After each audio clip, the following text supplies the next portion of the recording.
During our previous class meeting, we did an activity called Why Do You Need Leaders? And I asked you to organize the whole group without speaking or any real coordination, and you did it. Marion Gonzales referenced Holland's book, Hidden Order, and asked the question, how do massive, complex entities evolve without coordination? Specifically, they use the example of how urban areas grow and develop. Complexity is what happens when interactive systems develop. One challenge for leaders is, how do you lead in this complex environment? I like the question Marion Gonzales asked. How can leaders reinvent themselves to lead from a complexity perspective? So at first, we have to understand the role of leadership and then challenge some of the pervasive norms of leadership to really address this question. Sometimes the hardest thing to do is to change ourselves. So the definitions of complexity and its partner chaos theory reflect interdependent interactions within a network. Think of it as kind of a constant adapting process within a system. I think of several examples from my classroom that can illustrate complexity theory. It can be hard to describe to someone who's not experienced it, but have you ever had a group of students that just behaved differently if one student was absent? Now, I'm not saying it's good or bad. I'm just noting that the classroom dynamics and the chemistry can be very different depending on who's in the room. I also frequently recalled lessons being completely derailed by something as simple as a bee in the classroom. Talk about chaos. As an administrator, interactions on a school site could change by the minute. But operating in a complex environment doesn't mean that you have to constantly be reactive. It does mean that you have to change your action based on complex dynamics and always work to determine the best approach. Traditional leadership theories view the leader, for example, the principal or the site administrator, as the person responsible for receiving information, interpreting it for the school, relaying it. In a complex system, we strive to innovate and explore opportunities from multiple perspectives. But this is the opportunity. Centrally or traditionally managed organizations try to control those interactions, but complex systems absorb, process, and learn. Complex adaptive systems can be a source of creativity, adaptability, and learning in an educational organization, but that can also be a challenge for school leaders. So let's apply the concept of complex adaptive leadership to learning and educational change. First is emergence. Emergence happens through interacting. There is an act required to interact. This interaction can happen on a daily, really on the daily, as systems function. But emergence also happens when the dynamic behavior of a system becomes so intense that change happens, or change is inevitable. Whether that's good or bad, change happens. So for example, the change in the funding model for schools and the implementation of the LCFF, that LCAP process is a really good example of emergent change. Actors in dynamic systems notice, listen, they sense the elements around them, they're attuned, and they can adapt or interpret what may be happening. As a teacher, I could always feel it when I lost my audience, my students, and sometimes all that was required was just a quick move break. As an administrator, you could sense when teachers were overwhelmed with announcements or programs, and I had to learn when to back off and change my timing and sometimes change the delivery. This is the systems view of a complex adaptive leadership, because we operate in a nested system. The students are surrounded by what happens in their personal life as well as what happens in their school life. The teachers are as well. In a nested system, the student is affected by change in multiple arenas. This first diagram on the screen shows the microsystem of the family or the student, the mesosystem of the parent, teacher, school site, the exosystem as educational policy, and the macrosystem as those societal views on education. We can make it even more specific from Talbert and McLaughlin, who show that our classroom is nested into the teacher community, which is nested into all of the administrative practices as well as the norms and culture surrounding the community, and ultimately the external component of community policy and societal values. But sometimes one ripple, one disturbance can create an interruption in our stasis. So anything that takes you out of equilibrium, we would call a disturbance or a disruption. So one thing I experienced recently was scrutiny on the secondary health curriculum. The law changed in California, the Healthy Youth Act was enacted, and school districts are now forced to either adapt or adopt new health curriculum to the new standards. And believe me, that created disequilibrium. The next component is feedback. I've always viewed feedback as a gift, especially if you're open to multiple perspectives of feedback. But in a complex system, feedback helps with that decision-making process. Sometimes, though, feedback isn't always positive and it's hard to hear. It's not just about having a thick skin, but it's being able to recognize that there are multiple perspectives. In an adaptive system, you have to learn to adapt to uncertainty, but also to interrupt some of the disruptive patterns. That's how you find the emerging possibilities.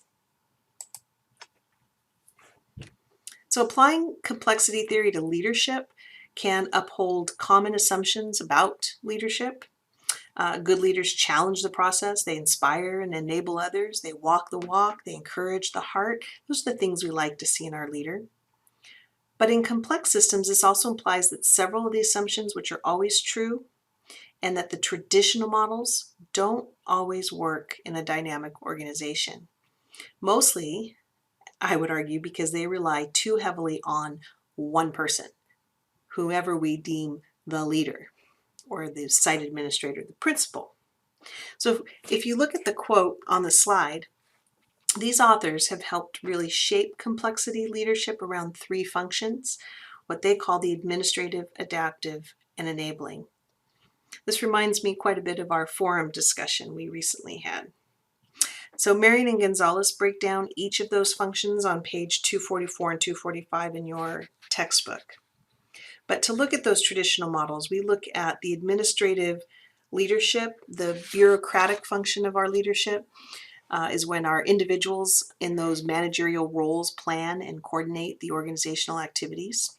We talk about adaptive leadership as the interactive, collaborative dynamic that produces adaptive outcomes in a social system. So even though there are struggles over conflicting needs or ideas or preferences, the result is alliances of people, innovation, technology, cooperative efforts. And finally, enabling leadership. This is where you cultivate conditions, this could be through your networks, that really help catalyze adaptive leadership. It promotes and almost fosters the interaction and interdependency through that disruption sometimes, and through creating positive change. So let's move to the application of these concepts. Balancing adaptive and administrative functions isn't easy in schools. This makes me think about our forum again on transformation and transactional leadership. We need a little bit of both. The hardest thing for schools is moving past standardize and control to diverse and dynamic. So for example, do you want scripted teaching so every teacher at a particular grade level is doing the same thing at any given time? Or do you encourage diverse and dynamic work towards a defined common goal? In other words, is it possible to define the desired outcome and operate within an open system to allow everyone to get there, even if the path is a little different? You know, what are some of the concerns that raises? But what could be some of the successes? Marion and Gonzales use the example of a faculty meeting. At a faculty meeting, are faculty told, or are they engaged in the change? This also makes me think of PLCs. Sometimes PLCs are completely misunderstood. People will look at it as just time for people to do something in a group. But from a complexity perspective, PLCs are about organizational learning and the exchange of information. You want a diverse, complex team working towards a common goal. How are your sites doing with that? Complex adaptive leadership can be illustrated in this very often shown video of how to start a movement. If If you've learned a lot about leadership and making a movement, then let's watch a movement happen start to finish in under 3 minutes and dissect some lessons. First, of course, a leader needs the guts to stand alone and look ridiculous. But what he's doing is so simple, it's almost instructional. This is key. You must be easy to follow. Now here comes the first follower with a crucial role. He publicly shows everyone else how to follow. Notice how the leader embraces him as an equal. So it's not about the leader anymore, it's about them, plural. Notice how he's calling to his friends to join in. It takes guts to be a first follower. You stand out, you brave ridicule yourself. Being a first follower is an underappreciated form of leadership. The first follower transforms a lone nut into a leader. If the leader is the flint, the first follower is the spark that really makes the fire. Now here's the second follower. This is a turning point. It's proof the first has done well. Now it's not a lone nut and it's not two nuts. 3 is a crowd and a crowd is news. A movement must be public. Make sure outsiders see more than just the leader. Everyone needs to see the followers because new followers emulate followers, not the leader. Now here come 2 more people, then 3 more immediately. Now we've got momentum. This is the tipping point and now we have a movement. As more people jump in, it's no longer risky. If they were on the fence before, there's no reason not to join in now.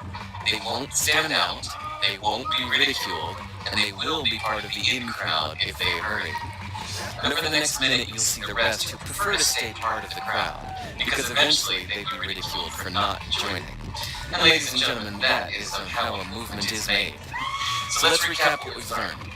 If you are a version of the shirtless dancing guy, all alone, remember the importance of nurturing your first few followers as equals, making everything clearly about the movement, not you. Be public, be easy to follow. But the biggest lesson here, did you catch it? Leadership is over-glorified.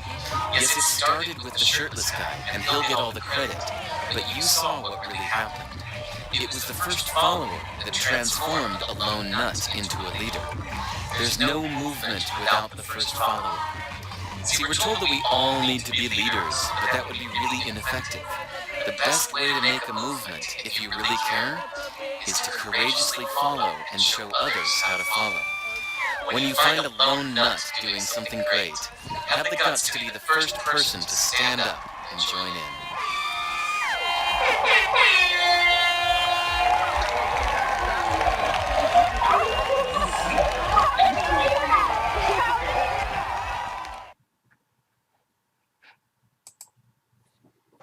Some final thoughts. Organizational change and improvement does not always fit into neat models. Complexity theory tells us that that's okay. Great leaders reflect and evaluate their leadership expectations. They seek multiple perspectives. They innovate and they support those around them. Thanks.